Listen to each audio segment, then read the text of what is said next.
Okay, me and the wife just got done watching God's Not Dead, and as we were watching it, we actually started to discuss different points that they were making, and for just for clarity's sake, my wife is actually an agnostic, and I am the secular humanist, atheist, heathen, devil worshiper, baby eater, whatever.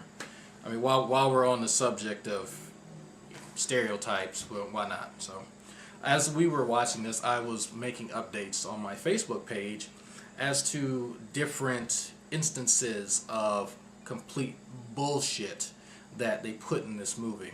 And they were, I want to say, maybe not that many, maybe 10 or 15 times the wife and I had to facepalm. It was less than I thought, about 30 originally. So, from the previews, I had identified a few key things that I found troubling with this telling of whatever Christian pandering theme that they were going for, and it turns out I was right. I tried to go into this with as much of an open mind as possible, but it was damn near impossible. The previews really gave away the plot, just like any good preview does for any movie, that they put all the good stuff right there for you, and they try and entice you with it. But the main reason I watched it, I'm not even going to lie, it was Kevin Sorbo. I love Hercules, but he kind of disappointed me with this, even though, you know, I tried to hold out and say, well, you know what, Kevin Sorbo is just he hasn't acted in a while, he needs something to do. And then he did this interview where he was so into his role and into portraying this complete misrepresentation of any atheist that I've ever met or heard of, that he is just as disingenuous as the people who wrote this and the people who actually believe this bullshit. So, to my good Christian viewers, you should actually take heed to this. If you want anybody in the skeptic community or anybody who is honest to take you seriously ever, don't do or don't repeat any of the stuff that you saw in this movie. That was the equivalent to an atheist minstrel show. Anything negative that was perceived, it's not even, none of that shit's actually true at all. I mean, probably except for the angry atheists, because we do still feel anger as humans. I think we're still allowed to do that as human beings. I don't think anger is something that Christians just own, even though they believe they own a lot of shit. So let's kind of, I'll go through the timeline from what I posted on Facebook and address it systematically. Just 15 minutes in.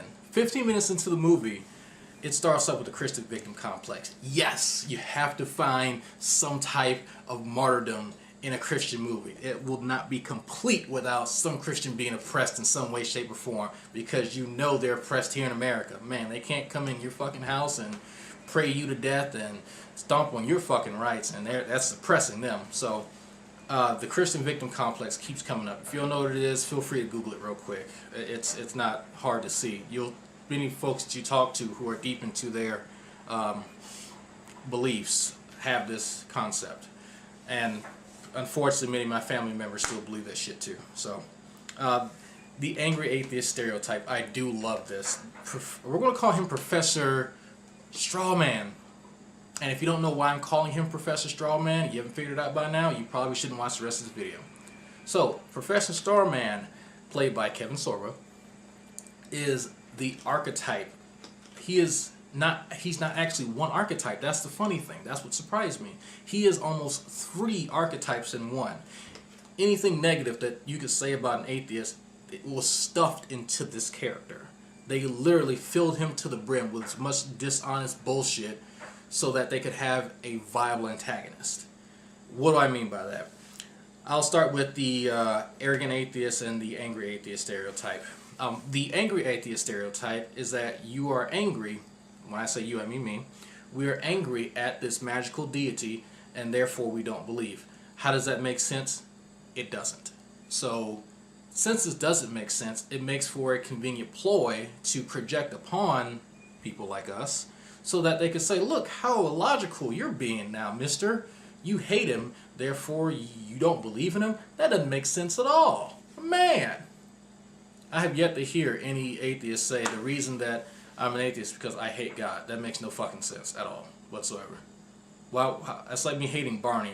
Actually Barney does exist. I'll give Barney that. That's like me saying I hate dwarves, actual like dwarves that live in mountains and mine gold.